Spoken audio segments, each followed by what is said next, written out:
Here we go. We are getting ready here. This is, I just had to start with this little animation here because it's just way too awesome. And I think it's way too awesome that I'm playing this inside Adobe InDesign. This is just going to run a few times. Wow. This is our happy little EPUB preview, interactivity preview. We have so much to celebrate this year. I can't watch this over and over again. It's going to give me it's going to give me a conniption. Hold on. There we go.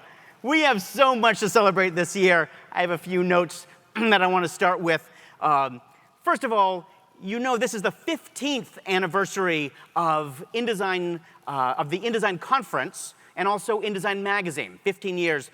This is the 30th anniversary of a little piece of software called Barney Scan XT, which a year later, turned into something called Photoshop.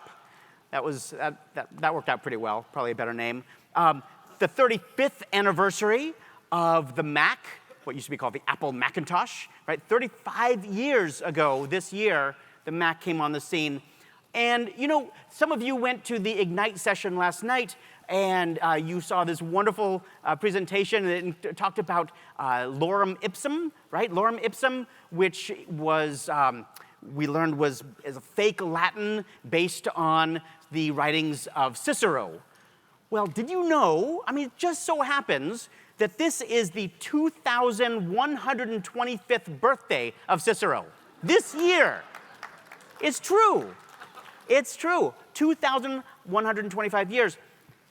That said, the real reason we're here today, the big celebration, is, of course, it's the 20th anniversary of Adobe InDesign, which is awesome. How awesome is that? 20 years. So welcome, everyone, to this celebration.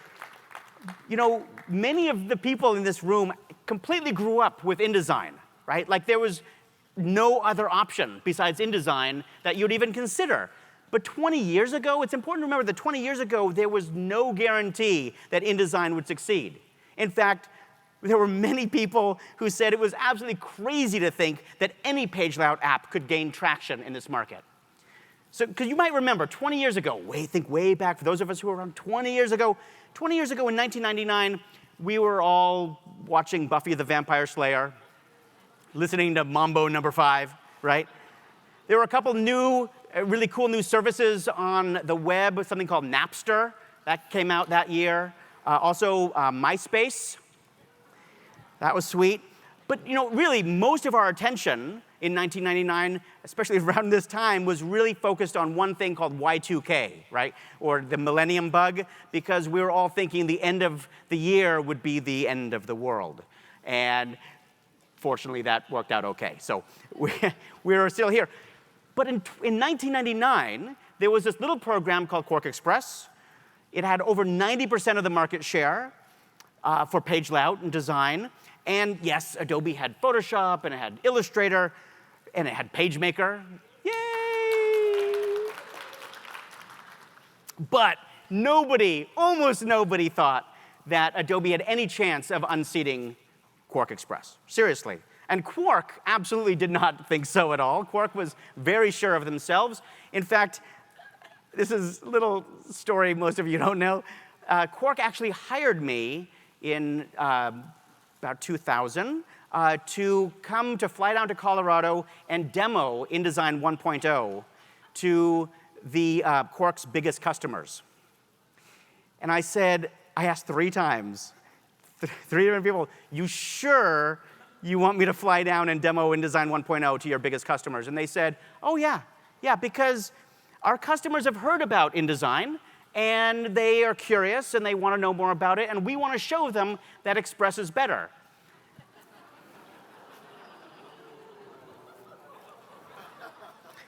I work, I'm a consultant. Fine, fly me down. So I flew down, and I demoed 1.0 for their biggest customers, and everyone in the room, everyone except Quark, could see that, yes, absolutely, InDesign 1.0 was not that good. But everyone could see that it had the makings of something that would become great. Everyone knew it was the prodigy in that room, and it was going to be very exciting. That was a turnaround. So I just want to take a moment and look back, a few minutes, little movie that we have here, and see if I can get over here to play this little movie that my friend Andrew created to show us what we were all looking at back in 1999. Hello, my name is Andrew. I'm an Adobe certified training provider, have 13 different ACE certifications, and helped found the InDesign user group in 2001. I help with the long-term development of software and keep a working archive of technology. Knowing our history helps us build our future better. We celebrate InDesign's 20th anniversary this year. Let's take a look at version 1, released in 1999. It's a bit sparse, and designers who tried InDesign 1 didn't like it that much. The panels you see are all the panels that version 1 had. The menus are limited, and some menus are missing altogether. There's no support for tables or type on a path. There's also no support for transparency and special effects. We have a basic rule of thumb in software development. Version 1 exists, version 2 has features, version 3 is stable. This is a typical first version release. It exists in basic form, but little else. However, InDesign 1 has 4 important foundational features that are easily overlooked. Without them, many of the features that you take for granted today just wouldn't be possible. First, InDesign 1 is modular. The application kernel, only 1.8 megabytes, is like the conductor of an orchestra. Everything else is a plugin, like the musicians of that orchestra. For example, here are the plugins for the character and paragraph panels. Want to improve a feature? Simply update the plugin. Need a new feature? Add a new plugin. Need a feature that's not part of InDesign? Use a third-party plugin. That means InDesign can be easily improved and extended.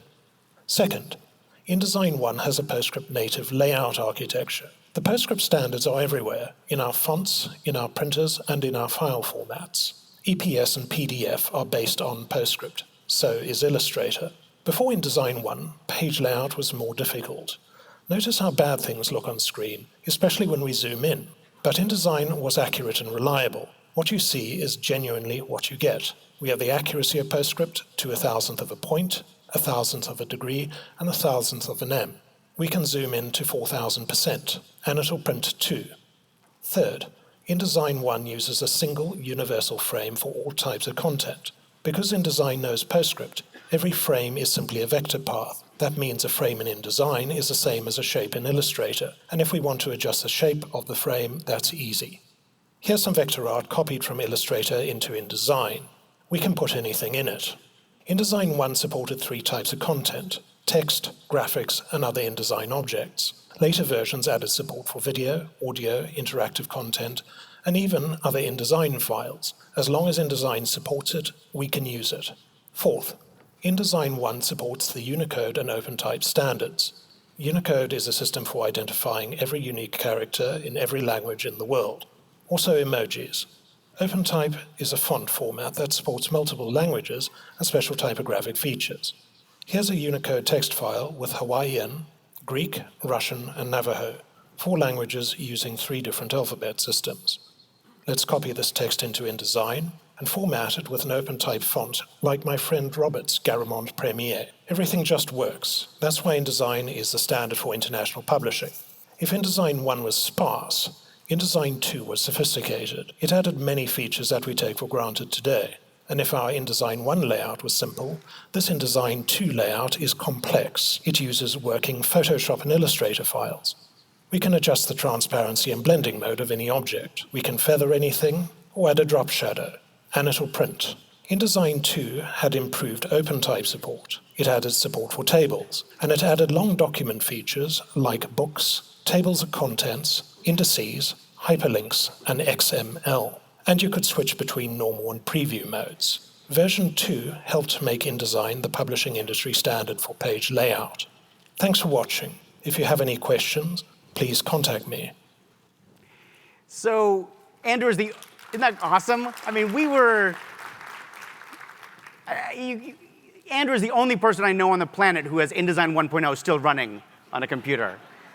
So I had to reach out to him. He tried to do an actual movie of it, but the computer couldn't support actually running InDesign and taking a screen capture at the same time. So that was a challenge. But he pulled this off, which was awesome. You know, a huge amount of work went into creating InDesign. huge amount for years and years. People don't realize how early people at Adobe were working on InDesign. And we are honored to have many people here today. I'm so excited looking out. I can see all these faces. We have many people from the Adobe team who worked on InDesign, starting as far back as the mid-90s. I'd really love to have everyone who was at Adobe or is at Adobe who worked on InDesign over any time to stand up and just wave. And this is so special to see you out here. Thank you. Really.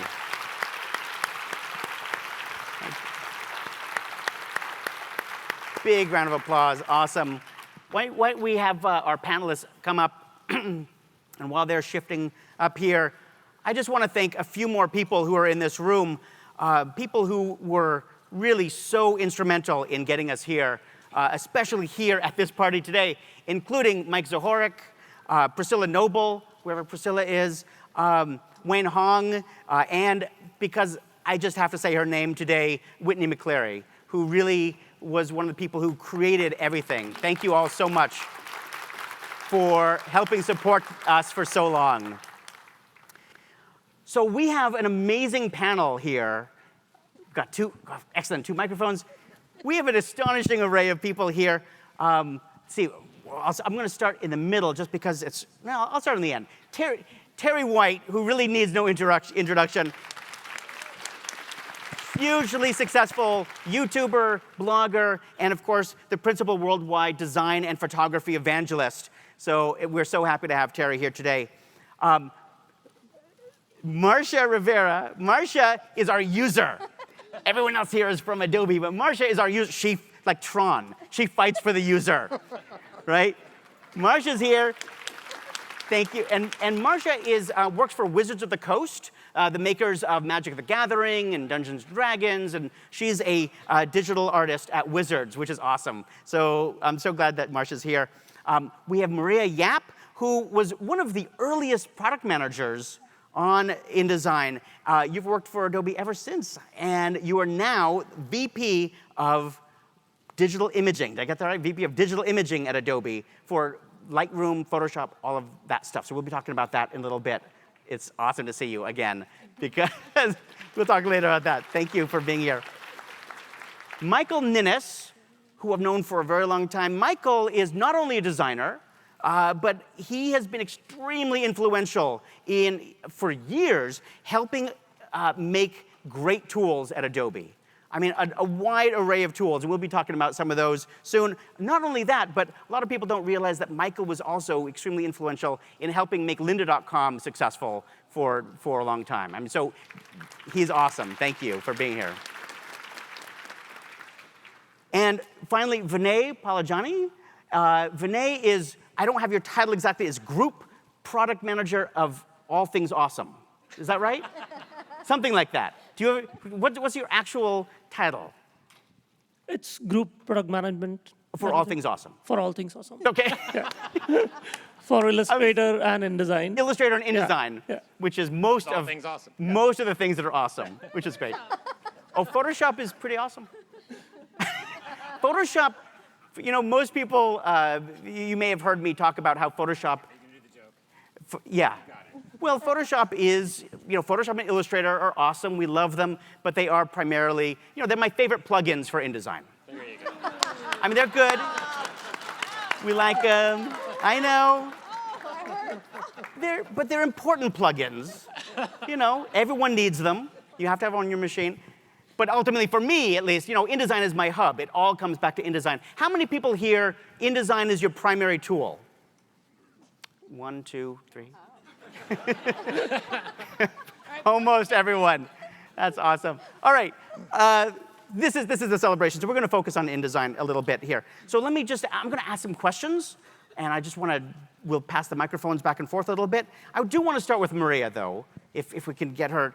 Because, Maria, you were involved with InDesign from the very beginning. I mean, almost not the very beginning, but with 1.0, I mean, I think you and I and Carolyn Bailey were talking in 98 or something, and you brought me in, and you're like, it's okay, we're not going to yell at you for being a Quark Express guy. We have this interesting thing.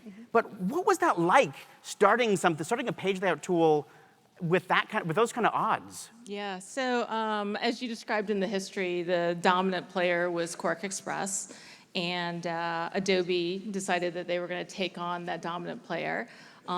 There was an unfortunate, slight misunderstanding on the product team. Folks felt that everyone hated Quark Express, so they thought it was going to be a really easy win.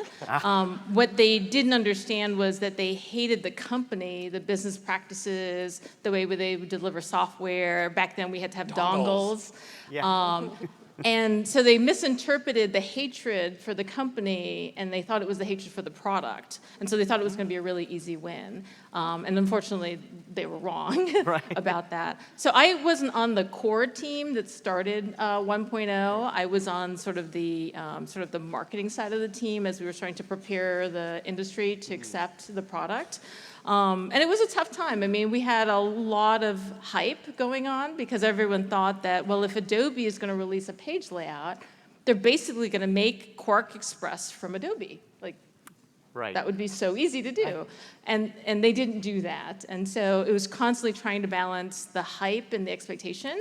In fact, in '98, we had Steve Jobs visit campus. And so I wasn't there, but I heard that he came and he looked at InDesign.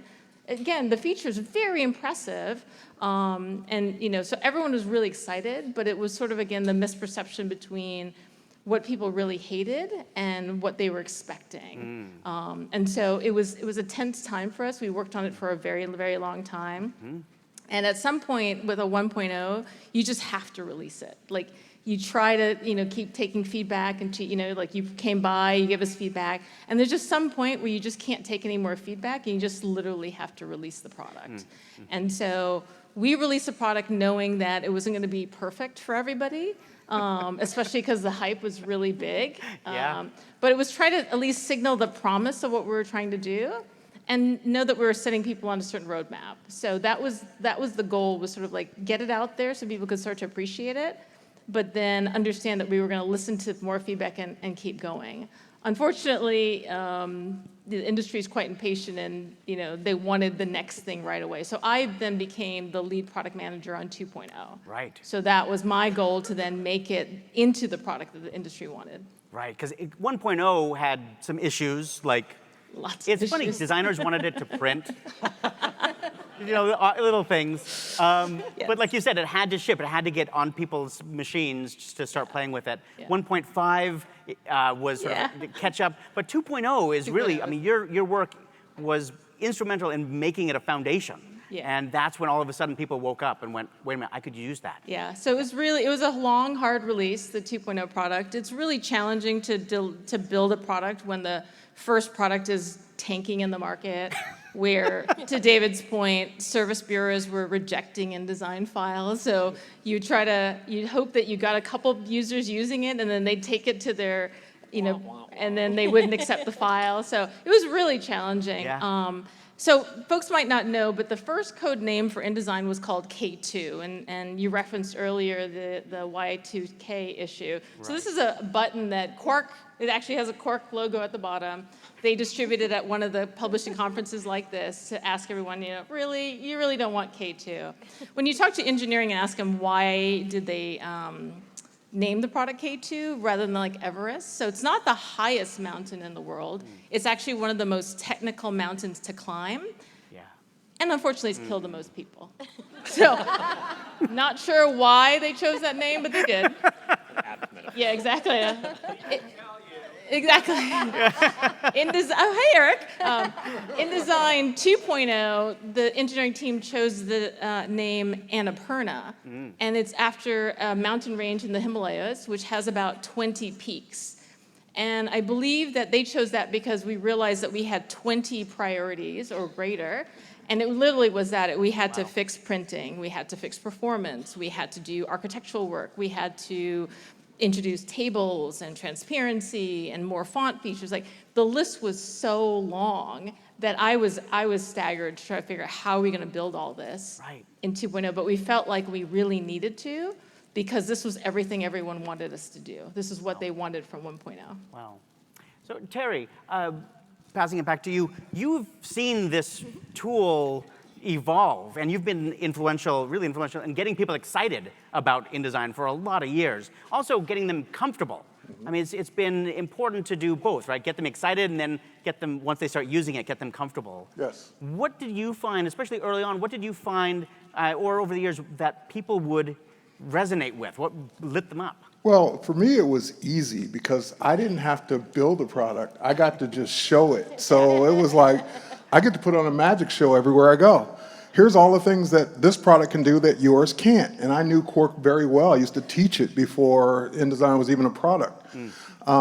So it was just fun knowing all the pressure points to hit, all the things that they couldn't do, and showing this product, this amazing new product that could, you know, bring in your Photoshop files, no clipping path. Oh, you don't have to create a clipping path ever again. Stuff like that would just drive people insane. Yeah. Things that we take for granted today, like let's zoom in to 4,000%. Oh, what can you zoom in? 800 was it that you could do on your Quark file? So I had a ball in those years. Those were my favorite years at Adobe, as a matter of fact. Okay. So suddenly there was InDesign 2 was actually getting functional. InDesign CS, all of a sudden it went from a product to a suite, right? I mean, is that right? CS3 was CS, and then CS2, and it started developing into more and more tools. Michael, when did you come on board? You became the InDesign product manager for CS5? Is that right? CS4. Whoa, hey, CS4. how's it going? CS4. CS4. And C. and Join the dark side. I'm curious about what some of the priorities were for you, and I'm also curious about a certain change that happened in CS5. Because, you know, a lot of people don't remember, CS5 was where suddenly there was this major theme shift, and we started seeing interactive features. You know, it went from we're making print pages to we're just making pages. Page is a page is a page, right? We're making pages, and some of those pages are going to be on-screen pages. So what were some of the priorities that you were dealing with there, and where the heck did that come from? Sure. So it was a couple things. This was pre-responsive HTML. Right. Right? That's So back in a world where we thought that a page on an iPad was pretty much the equivalent of as a printed page. It would be a fixed layout. And we knew the tablets were coming. We knew that interactive PDF and ebooks were coming. But actually, the original birth for the whole interactive feature set was we went around and we talked to customers, talked to you guys, and it shocked us to find out that like one of the primary use cases, like almost every designer was using InDesign, was to create their presentations. Not PowerPoint presentations per se, but their presentations to respond to proposals, to get new work. And then some people actually they wanted to actually create more interesting presentations, because I know I'm in the town of Redmond in Seattle, but who actually loves PowerPoint? One hand. Woohoo! The PowerPoint conference. Tomorrow, over there. Tomorrow, we'll have more people tomorrow for Click. But a lot of people were saying, you know, as designers, we love the typography and the layout and the control, and we want these features to tell our story and then output a presentation. And so they were asking us for things like, can we do simple transitions? Can we have a presentation mode? And that kind of lined up with this trend that we were seeing on the horizon of digital devices. Now, little did we know that after building the interactive feature set for 2+ years, gauging the launch of the iPad, we knew it was coming. We didn't know when. Of course, nobody knew when. But we had customers lined up. We had Condé Nast, Wired Magazine. Like, they were ready to publish their first digital magazine as soon as the iPad launched. And then a little thing happened along the way where Steve Jobs said, yeah, Flash isn't going to run on these devices. Oops. And our entire feature set was assuming that Flash would run on these devices, and you would have this ability to have rich interactive documents. So it's a little hindsight 2020. You look back and you didn't know that was what was going to happen. But back in the day, people were really excited about this ability to have InDesign be, like you said, a page layout tool that was media independent. Yeah. It didn't matter if you needed to print it to a printed page or print it to a screen. But that was the birth of that idea. But, you know, I think it was one of the things that was fascinating back then. I remember having a conversation with you. I hope I'm not giving away trade secrets, but I remember discussing with you, you know, what's going to happen with Flash. This whole you seemed really dependent on Flash, and you said it's two separate things. We don't have to use Flash. Flash is just what we're using right now. Correct. And that was incredibly prescient because, of course, when Flash disappeared, and there was this HTML thing or EPUB thing, Yep. you had all these tools that could simply pivot. That's right. So that yeah, was Flash was just an output. I mean, InDesign was always kind of thought of that way, that it's a layout tool, and then you choose what you're going to output it to. Obviously, at the beginning days was just print and PDF. But over time, more formats that kind of captured the essence of what you would do with InDesign emerged. Yeah. So that feature set eventually got pointed towards DPS and EPUB and interactive PDF, and so it was repurposed. Yeah. And then eventually, anyone use Publish Online? Yep, we brought that feature set and resurrected it again in, I don't know, some CC version CC something. that had a year on it. PC writer. Yep. and did the Publish Online feature set. Right. Yeah. That was Yeah, the joke for me was, anyone remember a product called Live Motion? Okay, so I have a story for you. You probably don't know this. I actually interviewed for the PM job for 2.0 and didn't get it. Oh. And they chose right. Well, it's interesting because 3 months later, I got a phone call from the interview team, from the guy named Hank Scorney, if you remember him. I remember Hank is here telling me. Yeah, and he's like, hey, we have this team out in Boston that we'd like you to, when we interview, and we thought you would be a better fit for this product that eventually became Live Motion. So Live Motion was Adobe's first attempt to compete with Macromedia Flash specifically. It was an authoring tool to create interactive content. So the joke was, when I became an InDesign product manager, I just put Live Motion inside InDesign. That's right. Exactly. No, go ahead. Let's pass it. Wait, can I ask you one question? Okay. It's not supposed to work So that way. you young said that it was the 15th anniversary of InDesign magazine and 15th anniversary of the InDesign Conference. That's right. But this is the 20th anniversary of InDesign. What the hell took you so long? Man. Hey, we're slow. We're slow, but we get there in time. That's our thing. All right. Easy does it. I'm going to add two things because I told please. Michael I had this story that he wasn't aware of. Two things. Number one, the original name that we were throwing around for InDesign wasn't going to be InDesign. It was going to be PageMaker 7. Right. So thank you, team, that took that and didn't go with it. Thank you for making it InDesign. But that was the original thought, is just going to make it PageMaker. So thank you for not doing that. But the story for Michael was that Michael, he walked into a room after being product manager, and there was just a team of sales engineers at the time. And he was showing us what was coming out next. He had the slide deck on the screen, we were watching it. And then he hit escape. And the whole thing was done in InDesign, and we lost our minds. Like, we were just, what? You're not using PowerPoint? You're using InDesign to do presentations? And that was when InDesign got the presentation feature, the button on the tool panel to actually make it go full screen. And so to this day, that is one of my favorite things about InDesign, is that you can use it for presentations if you want to. So thanks, Michael. That's huge. In fact, most people here, you may not realize that the presentations for CreativePro Week are all created in InDesign. All of the animations were done with InDesign. All of the transitions are InDesign. The whole thing. So as we go back to the loop, just watch that and think, wait a minute, I could be doing that. Why do it in InDesign? Because InDesign is my hub. That's where I come back to. That's what I'm happy do. That's my happy place, right? So so I created all of these in InDesign, and they're all exported to HTML. So these are all, in this case, this is all running not within InDesign, and this one is, but the ones in the loop are all running in a web browser as HTML out of InDesign. So it's huge. It really has completely changed the industry, all of those tools. So thank you. I want to turn to Marcia, our user.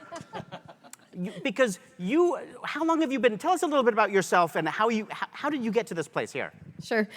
So I've been at Wizards for going on 7 years now. I'm working the imaging department there. We're a group of 6 people that we basically ingest all the art that comes from around the world with all the illustrators. They're fantastic. If you haven't seen any of the cards, go look at them online. They're amazing. And we don't only ingest Magic the Gathering art, we ingest art for Dungeons & Dragons, Duel Masters, and Transformers now, which is the new IP. Oh, wow. Which is pretty awesome as well. We basically get the art and take it into our department, color correct it, make it look really awesome digitally, but also for print.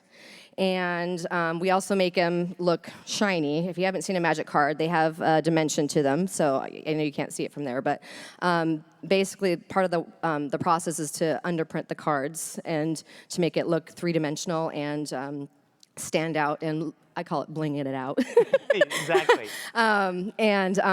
We use both Photoshop and InDesign to do our process. And the cool thing about using InDesign is that when we first started, we weren't using it well enough. What does that mean? Well, we were, I call it the medieval days of Wizards.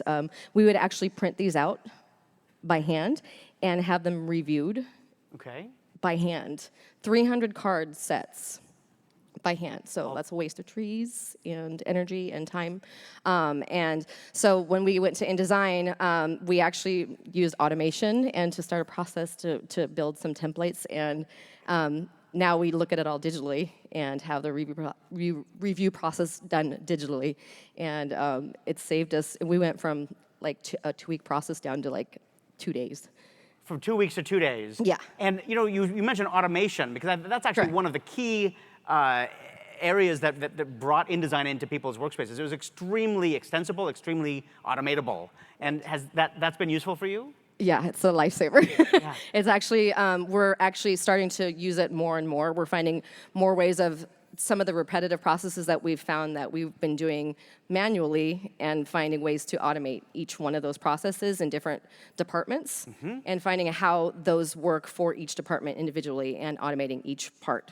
And it's also our universal language now between departments. So if one department's not functioning, at the level that we think we can make it work, we all get together, talk about it, and find ways to automate it. It's saving everybody time. That's awesome. For sure. So lots of scripting involved with pulling all that together. Yes. The other thing that's interesting is you're very print related, obviously. Yes. But you also have digital assets you're creating. So you need to move these files back and forth between digital and print. Yes. And the print is very complex. I mean, it's very rich. It's a really... Yeah, absolutely.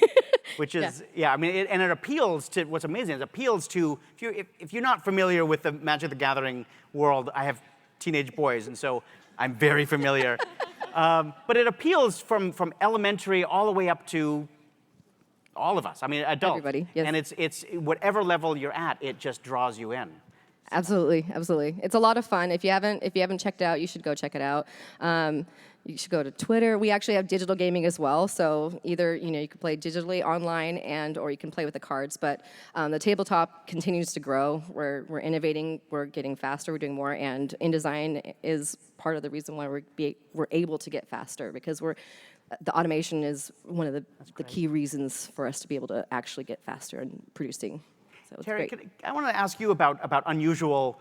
I mean, you've seen so many users over the years do so much with InDesign. I'm curious, what are some interesting things that you've seen over the years? How are people using InDesign? Well, I've seen interesting, and I've just seen bad habits, so we can just decide which one it is. But and when I'm joking about the bad habit thing, because what it really boils down to, and you can probably relate to this as primarily InDesign users, when you learn a tool and when you get really good at it and really comfortable with it, you tend to try and use that tool for everything. And I guess there's nothing really wrong with that as long as it's working for you. Just like we cringe when we probably see people try and do a 30-page book in Photoshop. See, I saw eyes just like, don't have a heart attack, but yes, it happens. Right. So the same thing in InDesign. So I'll see people doing like logo design in InDesign. Okay, that works for you, great, do it. And presentations, which is not unusual, but still people just don't know that you can, or maybe reasons why you should. I've seen people design with the scripting and interactivity, interactive games. I've seen just all kinds of just interesting ways of using InDesign that I would have never thought, and probably there might even be a better way to do it, but as long as the person's getting what they want out of it, they're able to do it and feel comfortable with it, I don't have any problem with it, as long as they're getting the end result that they wanted. It may not be the tool I would choose to do something, but they're loving InDesign, and that's all that matters. Absolutely, absolutely. Maria, I'll wait for this to come over here. So you went through this process of InDesign and really making a foundational shift, a foundation for InDesign. And then since you shifted to digital imaging, how did that foundation for you influence the work that you went on to do with Lightroom and Photoshop and all the other imaging stuff that you've done over the years? So very similar to you, I'm a layout person as well. I think Yeah. in layout. The hard part for me was that the InDesign product team is actually based at the time in Seattle, so here. And I was based in San Jose, California. Right. So I traveled up here a lot. And it's a beautiful area, I love it, but I had just relocated from the East Coast, so I wasn't ready to make another change. And so I knew that I couldn't stay on it forever, as much as it was such a deep passion. I mean, like Terry was saying, like I was a hardcore Quark Express user. Like I taught, I consulted. Yeah. I mean, probably just shy of, I didn't write a book, but I did everything up to that point. So I knew that product inside and out. And so building InDesign, taking all the things I knew about Quark and turning it into like how we can improve it, make it better, make it more user-friendly, all that stuff was just exactly like out of me and my career. Was awesome. But I knew I couldn't stay on the project because traveling back and forth was really hard. Sure. So I knew that 2.0 was kind of like my baby, like my thing. And I'm a new product manager, so my background is I'm a graphic designer, so I did a lot of magazine layouts and production. And so I was still in my early career of learning how to build software. And what you may or may not know about software development, it's like making a major motion picture. Like you have all these skills and people that have to come together to literally create something that almost none of us can do by ourselves. So it's a massive orchestration of lots of talented engineers, QE, program managers, design. And so for me, I felt not only was I using like all my experience and background as a creative professional, but I was also learning a lot about building software. And so I don't have my master's degree and like an MBA, which is a lot of what our product managers have. I use InDesign 2.0 as sort of my master's thesis. Wow. You know, like it's Yeah. going to be the product where I'm going to learn everything about it. And I did. I got to work on it from the very beginning of conceiving what the product could be all the way out to, you know, finally executing and delivering it. And it was a 2+ year journey.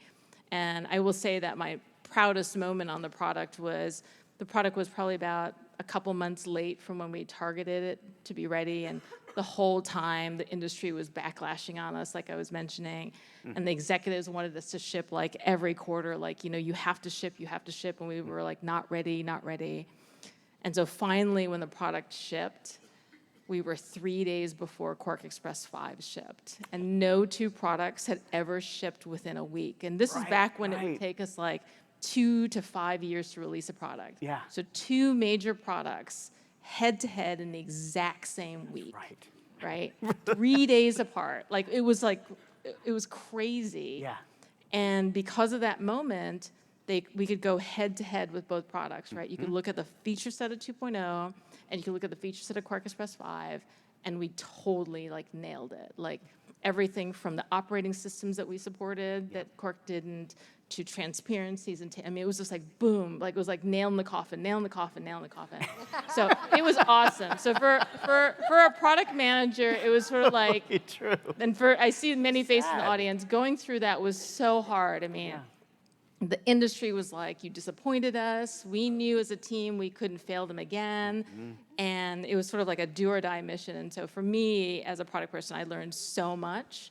And to this day, you know, I've risen up through the organization. I still use so much of my experience that I learned on InDesign in how I guide and lead teams today. So it's dear to my heart. That's why I'm here. I mean, even though I represent the digital imaging business, there's just still a part of me that's like, I cannot let go of my layout side. Totally. I probably do a lot more in InDesign than I do in Photoshop as well, because that's just the way I think. Right? I think from typography. I think from kerning. That's where I'm built. But yeah, I just use a lot of that. So is it fair to say that Photoshop's success is completely dependent on InDesign's success? Actually, Michael, hold on to that for a second, because I'm really curious, because you too have gone through this transition of software and technologies. I mean, you were certainly with InDesign, but you said you came in from the Flash technology of InMotion. You also later worked on Spark. You worked on, and now with XD. How do you see, what's the common thread? I mean, these are clearly, you're a designer, these are design tools, but what's that thread throughout? I think for me, it's personally, the reason I'm involved in this is I wanted to come create the tools that I would want to use as a designer. So the common thread there is storytelling and visual communication. So if you think about all the products I've worked on, the parallels are layout, typography, color, the basic hierarchy of design. I think each product has its own little specific story to tell in that particular area. But that's really the common thread for me. It's just enabling people to be able to tell their story in whatever medium they need to. Sometimes that's a product like InDesign that's very multimedia focused. It can do just about anything, versus a specialized tool. Or the time I spent on Spark, someone asked me, like, describe Spark in 30 seconds. Sandy, I think, asked me that, Sandy Cohen. And it's all about democratizing storytelling, for people who have no interest in learning a tool and they don't want to master, a professional tool, but they still want to be able to communicate visually. So that to me, that's the common thread. Is just enabling people to be able to, execute their vision, whether it's, a very complex print 300-page document or, a simple infographic. Yeah.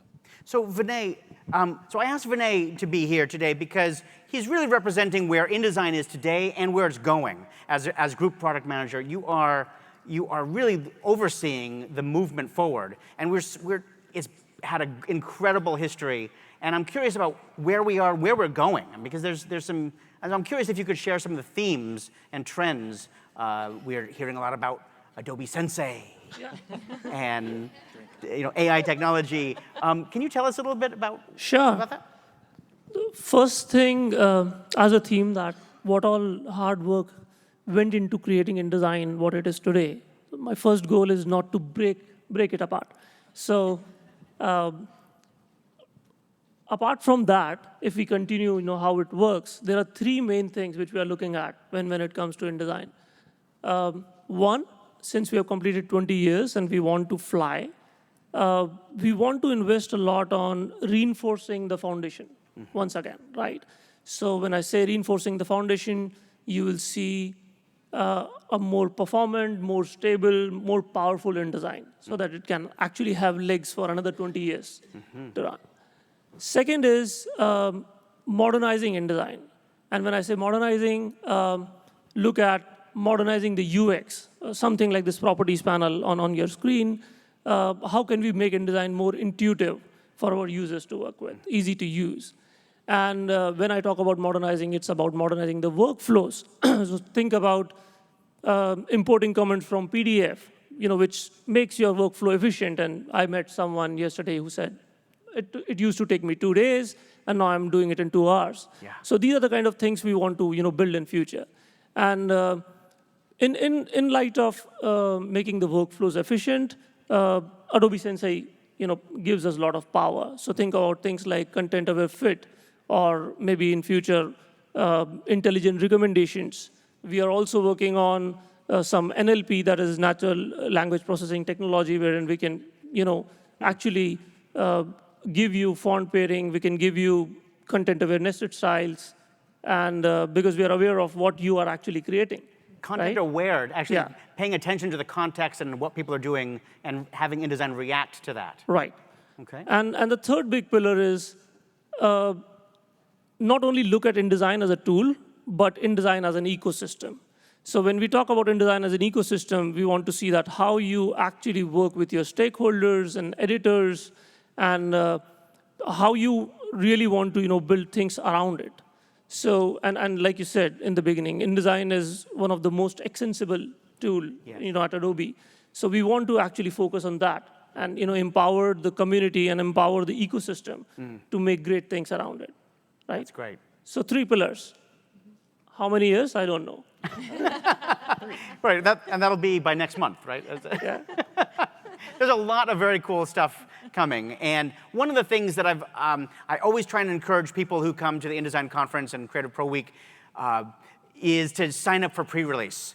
it is amazing. Most of you have great ideas for InDesign and for making InDesign better, or you have pain points that you wish would go away, and you wonder, how do I get around this? How do we make this better? Don't just sit back and say, oh, well, Adobe is going to figure it out.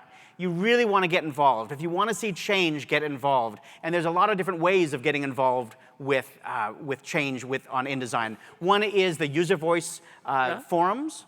InDesign.uservoice.com. Yep, that is great. And the other one is pre-release. And pre-release used to be this very difficult thing to get involved with, and there were very few people, and you have really democratized it, it seems. Right, yes.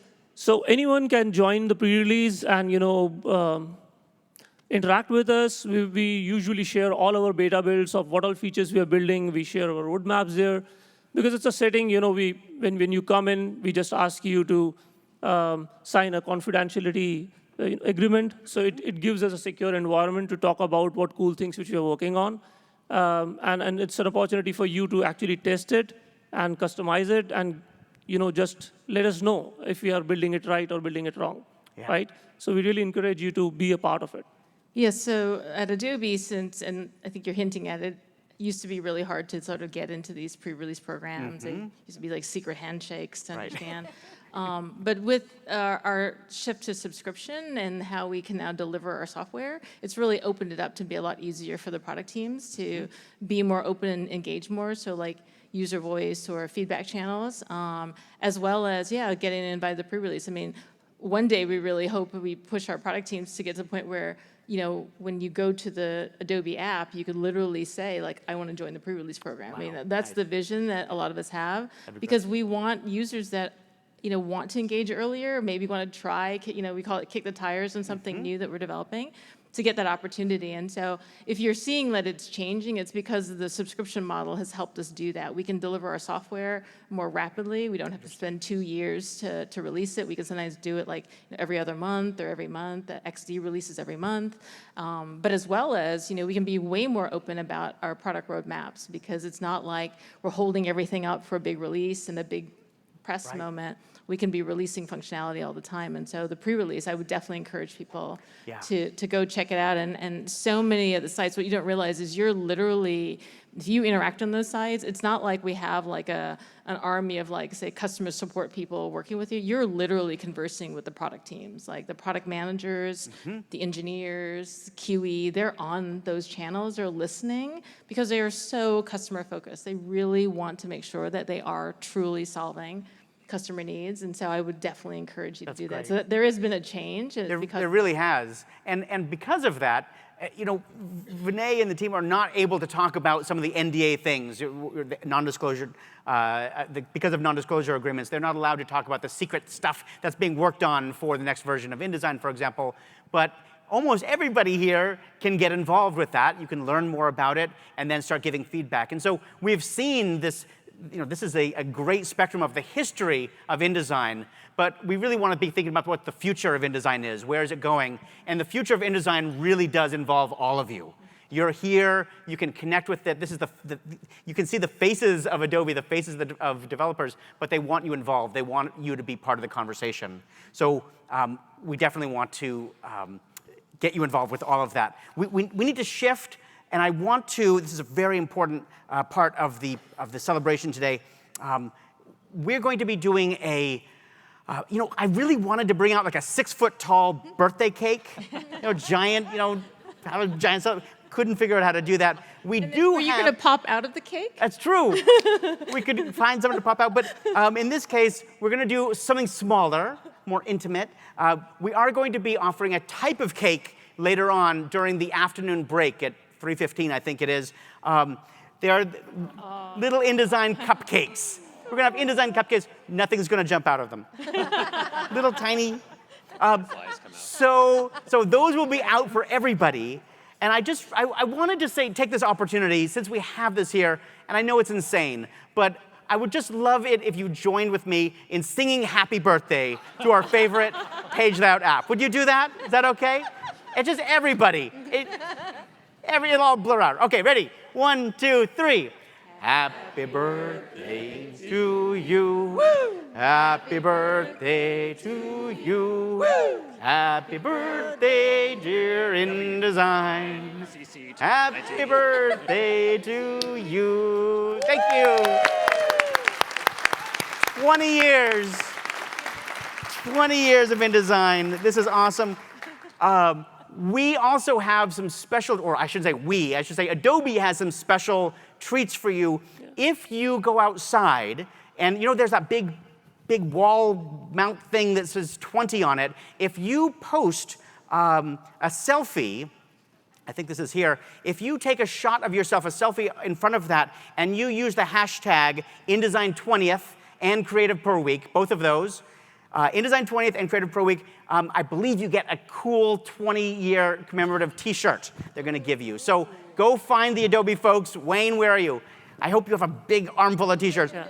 Find Wayne, find the things, go take photos, celebrate this, and have a cupcake this afternoon. We've got all kinds of different cupcakes. A cool T-shirt, just to add to it, a cool T-shirt in a customized 1.0 InDesign box. That's right. Yeah. So this box, commemorative box, is awesome. I want one. I don't have one yet. I want one of these. I just want to say thank you to everyone on the panel. Thank you for being here, and thank you for all the work you've done over the years. Thank you. This is huge. I appreciate it. We're going to end with a video, if I get it to work. We're going to end with a little video, not Keith's video. Thank you all for coming, and enjoy this.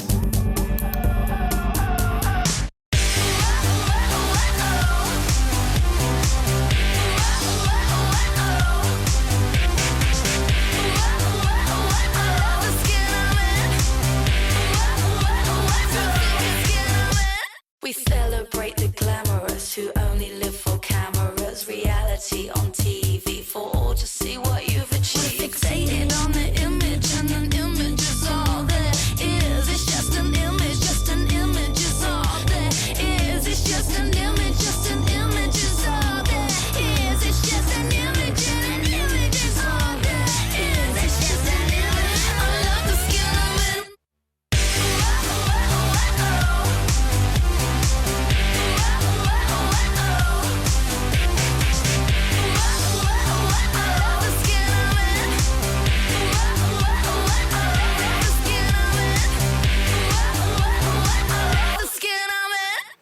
Thank you all very much for coming.